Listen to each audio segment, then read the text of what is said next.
Você já ouviu falar sobre um relógio interno que controla todas as nossas funções biológicas? Isso mesmo. Na medicina chinesa, o relógio biológico é governado pelo ciclo circadiano e ele regula toda a nossa energia vital. Eu sou Ana Huang, médica acupunturista, especialista no tratamento da fertilidade através das práticas milenares da medicina chinesa. E se você deseja engravidar, aproveita e se inscreve aqui no nosso canal no canto inferior direito para não perder nenhum conteúdo que pode te ajudar a alcançar o sonho da maternidade. No vídeo de hoje nós vamos falar sobre um relógio biológico, sobre o ciclo circadiano e como o nosso corpo tem preferência por realizar as atividades em determinados horários. E se nós selecionamos alguns horários, nós trabalhamos a favor da nossa fisiologia, portanto, é muito importante ter esse conhecimento. O ciclo circadiano, o relógio biológico, ele é dividido ao longo das nossas 24 horas. E pela medicina chinesa, a cada 2 horas nós temos um pico de energia, um fluxo de energia para determinado órgão ou meridiano. Essa é a nossa energia vital, o nosso Qi. Portanto, se nós sabemos, se nós temos esse conhecimento de que no horário da manhã nós temos pleno funcionamento dos órgãos que estão relacionados à digestão e processamento de alimentos, já sabemos que pela medicina chinesa não é interessante fazer jejum nesse período, porque os nossos órgãos estão ávidos por receber esses nutrientes, transformando esses nutrientes em sangue e energia que vão circular pelo nosso corpo, pelos nossos meridianos para exercer as suas funções. Então esse entendimento ele é vital. Pela medicina chinesa e também pela Ayurveda, não basta apenas fazer exercício, não basta apenas se alimentar, não basta apenas dormir uma quantidade de horas específica. Você precisa saber quais são os melhores horários de acordo com esse relógio biológico. Então, vou começar pelo período da manhã. Do horário das 3 às 5 horas, nós temos um pico de energia para o meridiano do pulmão. E aí nós começamos a entender por que nesse horário é tão interessante fazer as práticas da meditação. Eu costumo ir no horário das 4h45 para minha aula de yoga e nesse horário eu encontro silêncio, mas também eu encontro o meu meridiano do pulmão em fluxo pleno de energia e dessa forma o pulmão consegue oxigenar e enviar esse sangue para todas as regiões do nosso corpo, oferecendo mais energia e mais clareza mental. Esse é o motivo de escolhermos o horário da manhã para esse tipo de atividade que integra, atividade física que integra a respiração como a prática do yoga. Depois do meridiano do pulmão, nós temos um fluxo de energia para o meridiano do intestino grosso. Essa é a hora de limpeza, de remoção de toxinas. Vocês já perceberam que o intestino de algumas pessoas costuma funcionar prioritariamente no período da manhã? Isso porque a gente tem fluxo máximo de energia nesse horário para o intestino grosso. Na sequência, das 7 horas em diante, vamos colocar essa janela das 7 às 11 horas, nós temos um fluxo máximo de energia para o nosso sistema digestivo. Em primeiro lugar, aumento do fluxo de energia para o estômago das 7 às 9 e depois para o meridiano do baço pâncreas. Então, é por isso mesmo que você não deveria fazer jejum de manhã. Pelo contrário, na medicina chinesa, devido a esse fluxo aumentado de energia nesse momento para o seu corpo, você deveria fazer as suas maiores refeições no café da manhã e no almoço, sendo essas refeições reduzidas em quantidade no período da noite, porque o nosso sistema digestivo está entrando em um período de descanso, de repouso. Lembre-se sempre que a sua energia ela é finita, então se ela está sendo direcionada para um órgão, o outro órgão vai ficar ali em stand-by e vai aguardar o momento em que ele vai também receber esse fluxo de energia. Tem muita gente que gosta de fazer o quê? Um descanso pós-almoço. Isso é muito interessante na visão da medicina chinesa, porque os nossos meridianos de digestão já trabalharam de uma forma abundante e agora a gente precisa incorporar esses nutrientes para o nosso corpo. E o jantar, Ana? O seu jantar deve acontecer idealmente no período das 17 às 19 horas. Segundo a medicina ayurvédica, você deveria jantar enquanto houver luz do dia. É claro que essa é uma missão muitas vezes difícil na nossa sociedade moderna. Tem muita gente ainda presa no escritório e não é viável ter esse horário para fazer a nossa última refeição. Mas, pensando sempre naquela questão de mundo ideal, você deve antecipar ao máximo o seu horário do jantar, porque senão você vai sobrecarregar o seu sistema digestivo, você vai sobrecarregar o seu corpo em uma função que ele não costuma e não quer executar nesse momento. E isso também vai prejudicar a qualidade do seu sono. Lembrando também, falando em sono, que a nossa melatonina, um hormônio muito importante que governa o ciclo circadiano, ela é liberada na corrente sanguínea por volta das 21 horas. E a melatonina é um sinalizador para o nosso corpo de que o processo de sono iniciou. Mas o que acontece hoje em dia com a nossa correria do dia a dia é que muitas vezes a gente acaba trabalhando muitas horas, comendo qualquer coisa em qualquer horário e indo dormir muito tarde com o celular na cama, o celular do lado do nosso corpo. Essa luz azul que está presente no celular acaba estimulando o nosso cérebro e bloqueando a produção de melatonina pela glândula pineal. E quando você bloqueia a produção de melatonina, você vai ter um problema na qualidade do seu sono. Lembrando também que a melatonina é um importante antioxidante, ou seja, protege o nosso corpo contra os radicais livres, contra as substâncias que causam inflamação e que a gente acaba incorporando no nosso dia a dia. Então a melatonina ela é muito importante também para a nossa fertilidade, porque nós queremos óvulos de qualidade, nós queremos proteger os nossos ovários contra o envelhecimento, contra o estresse oxidativo.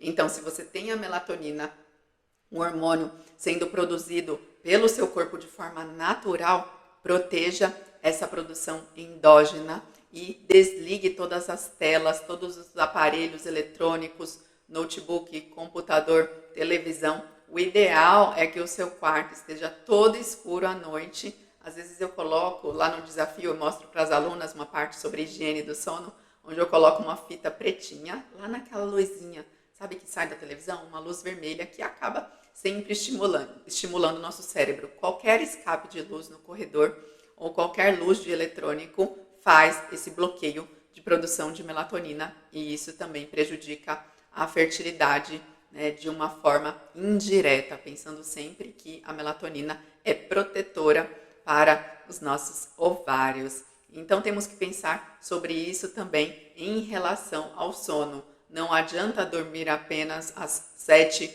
ou 8 horas, como normalmente os médicos preconizam. Nós precisamos estar deitados na cama até as 22 horas, no máximo 22h30. E como eu digo, nós temos que estar babando no travesseiro às 23 horas, porque aí começam os períodos de limpeza. O nosso corpo entra em sistema de autolimpeza, produz hormônios e faz todo aquele sistema de detox que é governado pelo fígado. O fígado também tem um pico de energia no período da madrugada e por isso que você deve estar dormindo nesse horário. Se você realiza outras atividades, o seu fígado não consegue fazer a limpeza, né, e eliminar toxinas, resíduos e tudo que o nosso corpo acaba incorporando ao longo do dia e que não é saudável para a nossa fertilidade e para a nossa saúde hormonal. Agora que nós já entendemos sobre o ciclo circadiano, eu vou passar algumas dicas práticas para que você use os horários a favor do ritmo natural do seu corpo. Então é muito importante ter exatamente um ritmo, dormir e acordar sempre no mesmo horário. Tem gente que dorme durante a semana mais cedo e no fim de semana acaba dormindo mais tarde, porque no domingo pode, né, esticar um pouquinho, ou mesmo acaba acordando cedo durante a semana e no fim de semana dorme até meio-dia. Vocês acham que o nosso corpo entende a diferença entre segunda, sexta e sábado e domingo? Provavelmente não. E isso acaba gerando um desequilíbrio no nosso corpo, nos nossos horários e nas nossas atividades fisiológicas. Portanto, tente obedecer ao máximo os horários ao longo de toda a semana. Se você tiver que escolher um horário para fazer exercício, é melhor que isso aconteça pela manhã, porque os benefícios da atividade física também vão respingar nas suas outras atividades diárias. Você vai ter mais energia, mais foco, mais concentração, mais disposição. E se você puder fazer esse exercício ao ar livre, melhor ainda, porque a luz natural vai avisar o seu corpo do início do dia e vai ativar o ciclo circadiano. E nesse livro, que eu vou mostrar para vocês também, que fala de forma muito interessante sobre esse assunto, mude seus horários, mude sua vida, né? O médico, ele costuma perguntar exatamente quais são os horários das atividades do paciente ao longo do dia. E se o paciente não dorme bem, ele pede para esse paciente se expor à luz natural, porque isso é muito importante para regular o ciclo do dia e da noite. Então, atividade física de manhã e, se possível, é o que eu faço algumas vezes quando eu estou na academia. Eu saio, dou uma olhada para o céu, faço meus abdominais ali no chão e vou banhando o meu corpo de luz natural. Pensando nos horários das refeições, como eu mencionei para vocês, é muito importante fazer as maiores refeições pela manhã, café da manhã e almoço. Então você pode investir em uma refeição mais abundante e à noite jantar o mais cedo possível, de preferência até às 19 horas, ou como diz na medicina ayurvédica, enquanto houver luz natural. E é extremamente importante evitar alimentos que têm difícil digestibilidade no período da noite, como as saladas cruas. Não é que as saladas não são saudáveis, mas por serem alimentos crus, elas dão mais trabalho para o nosso corpo processar e incorporar como nutrientes. Então, eu costumo recomendar para as minhas pacientes evitarem comer saladas no período da noite, saladas cruas, e se forem consumir esse tipo de alimento de manhã, no almoço, acompanhada, a salada deve ser sempre acompanhada de um prato quente, de um chá quente para harmonizar as temperaturas, porque na medicina chinesa nós sabemos que também é muito importante manter o equilíbrio das energias do Yin e do Yang. Então, se você vai comer um prato de salada, que os chineses costumam não comer, mas se você não tiver outra opção nesse momento, você consome a salada, mas harmoniza com um prato quente, uma sopinha ou algo que possa neutralizar também o frio desse alimento. Essas são as principais recomendações em relação às refeições. Pensando no horário de dormir, você deve estar preparada para deitar na sua caminha até as 22 horas, como eu mencionei, 22h30, e estar dormindo até as 23 horas. Esse é o horário ideal que vai permitir que o seu fígado, que tem um fluxo máximo de energia entre 1h e 3 da manhã, possa desempenhar as suas funções de desintoxicação do organismo. E agora, no final, eu vou deixar essa sugestão de leitura para vocês. Esse livro é super interessante e foi um dos primeiros livros que eu li sobre esse assunto, que fala como os nossos hábitos devem também estar sincronizados com o ciclo circadiano.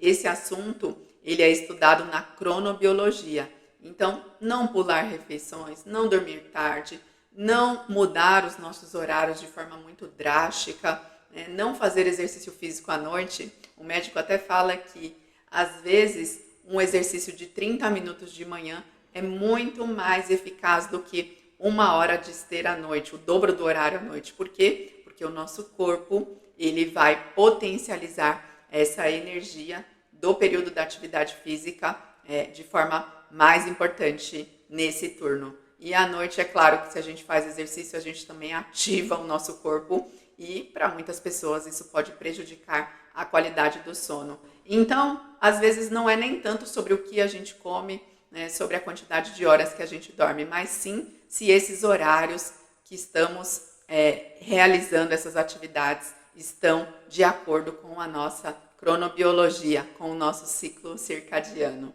Eu espero que vocês tenham gostado desse vídeo e se tiverem alguma dúvida, vocês podem deixar aqui nos comentários. E se vocês acharem que esse vídeo também pode ser interessante para uma outra pessoa que precisa entender um pouco mais sobre esse assunto, encaminhem para ela também.